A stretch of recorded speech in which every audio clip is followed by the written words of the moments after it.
Vidéo Make Change est une série de documentaires dénommés Regards croisés, réalisés dans le cadre d'une campagne de sensibilisation ayant pour cible des jeunes et femmes en Guinée et au Sénégal.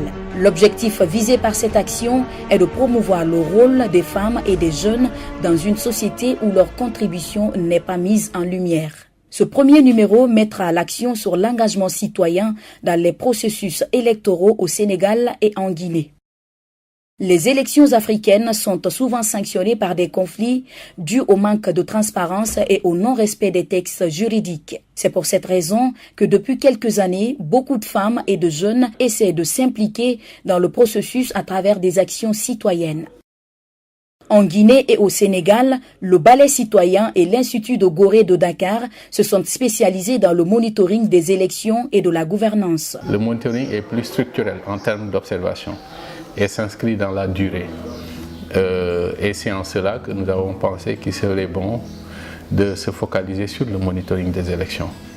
Et donc pour le processus au Sénégal que nous venons de boucler, nous avons fait le monitoring pendant 6 mois du processus. Et d'ailleurs au-delà, à travers l'analyse, l'observation, etc.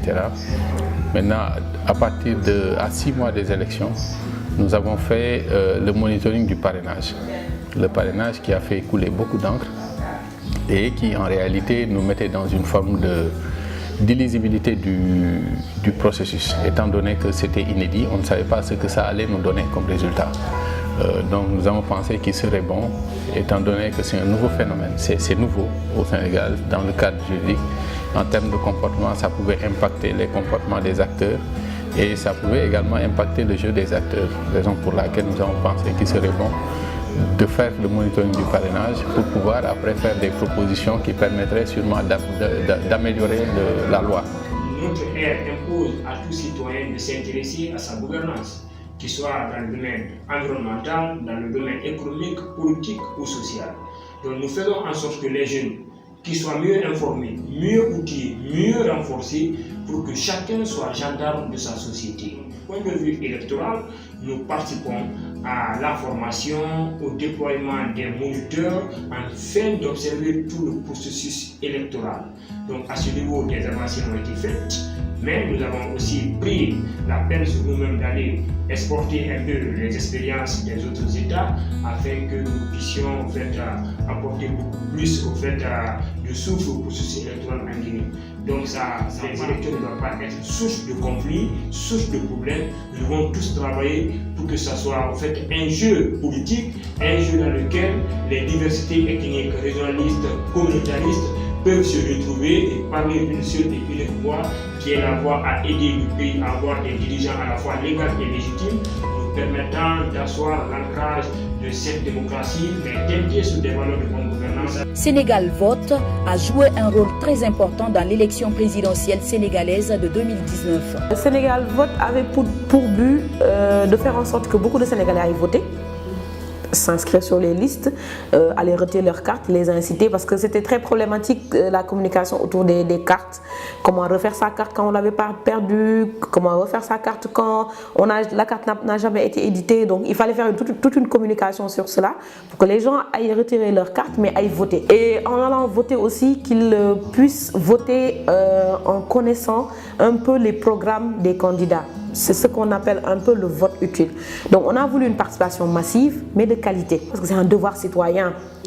Quand on est citoyen d'un pays, on a des devoirs et le vote en fait partie. Le vote de qualité permet aux citoyens de ne plus faire un vote sentimental ou tout autre, mais de pouvoir choisir un candidat selon ce que ce candidat-là propose pour la destinée de ce pays. Donc c'était les 2 objectifs du programme. On l'a déroulé sur 6 mois. Durant lesquels on a mis en place un site internet qui s'appelle senegalvote.org et sur ce site on a embarqué pas mal d'outils. On a fait un guide de l'électeur, c'est-à-dire on a essayé au niveau du processus électoral, du code électoral, de simplifier les choses pour que chaque électeur puisse comprendre tout le processus. Donc ce guide a permis à beaucoup de gens de savoir comment fonctionnent les commissions d'enrôlement, comment fonctionnent les commissions de retrait, où retirer sa carte, comment se plaindre s'il y a une erreur, comment faire une notification, comment aller voter. Donc ce guide de l'électeur a été utile pour beaucoup de Sénégalais. En Guinée et au Sénégal, les élections se soldent souvent par des crises, des violences et conflits avec un impact sur les biens publics et des pertes en vie humaine. La raison est un manque d'informations sur les recours légaux existants. Cependant, il existe des organismes qui peuvent trancher les différends électoraux. En Guinée, il y a une institution constitutionnelle qui est chargée d'organiser toutes les élections politiques et référendums, qui est la CENI, la Commission électorale nationale indépendante CENI. Il faut dire que pendant tout le processus, les citoyens ont un devoir, sinon dire une obligation de prendre part pour non seulement veiller à ce que le processus soit transparent, mais aussi à ce que le processus soit inclusif. Et lorsque vous avez des contestations, vous protestez face aux résultats qui ont été publiés, il y a naturellement des voies de recours qui sont établies, qui sont prévues dans des lois que vous devez utiliser. Il n'y a aucune autre voie qui doit être utilisée sinon que celle qui est prévue dans les lois. Et ces voies de recours, naturellement, ce sont des voies judiciaires. Il y a des institutions qui ont compétence de recevoir des réclamations, autrement dit, de juger le contentieux des élections. Et donc en Guinée, nous avons ces deux types d'élections. Il y a des élections locales qui sont les élections communales et les élections nationales qui sont les élections législatives et présidentielles.